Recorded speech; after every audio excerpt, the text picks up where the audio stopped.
Yes, be ready for the dictation. Start. Mr. Deputy Chairman, Sir, this discussion has come at an appropriate time when people in this country are very much concerned about the future of the press, its structure, and its freedom, and therefore I welcome this opportunity to say a few words. Stop. I think that there is a good deal of misunderstanding, rivalry, and tension between the parliament and the press, and this misunderstanding exists on both sides of the house. Stop. The usual attitude among the politicians is that if a newspaper supports their party, then it is independent, and if the citizens their party, then it is not mouthpiece of the monopolists. Stop. Well, sir, it is not as simple as that. Stop. We all know that many parties, when they have been in power, for instance, the DMK, the CPM, all these parties have harassed newspapers when they have been in power. Stop. Sir, this is not a situation that is new to India. Stop. It exists in all democratic that is new to India. Stop.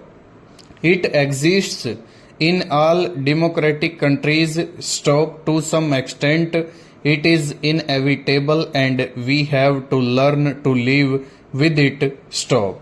The tension and the rivalry arise mostly because some of the functions of the press and the parliament overlap. Stop. Also because the two institutions to a great extent depend on each other, and this results in a certain amount of resentment. Stop. There is also the fact that the press has a function to be a critic of the government, a watchdog of the government as well as of the political parties. Stop. And this is often misunderstood as hostility. Stop. But in our situation today, where we are still building a democracy, where democratic institutions have to be built up and sustained, and where our freedom has to be maintained, I think it is essential to create rather more cooperation and misunderstanding between the press and the parliament. Stanza. I believe, sir, that one of the important functions of the press council could be and should be to act as a link between the parliament and the government on the one hand. Stop.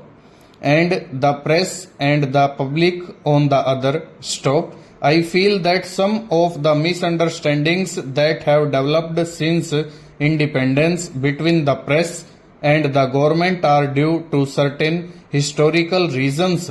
Stop. Before independence, the national newspapers existed for the national movement. Stop. There was no conflict between the two. Stop. The proprietors, the editors, and the leaders of our national movement were united for. Stop.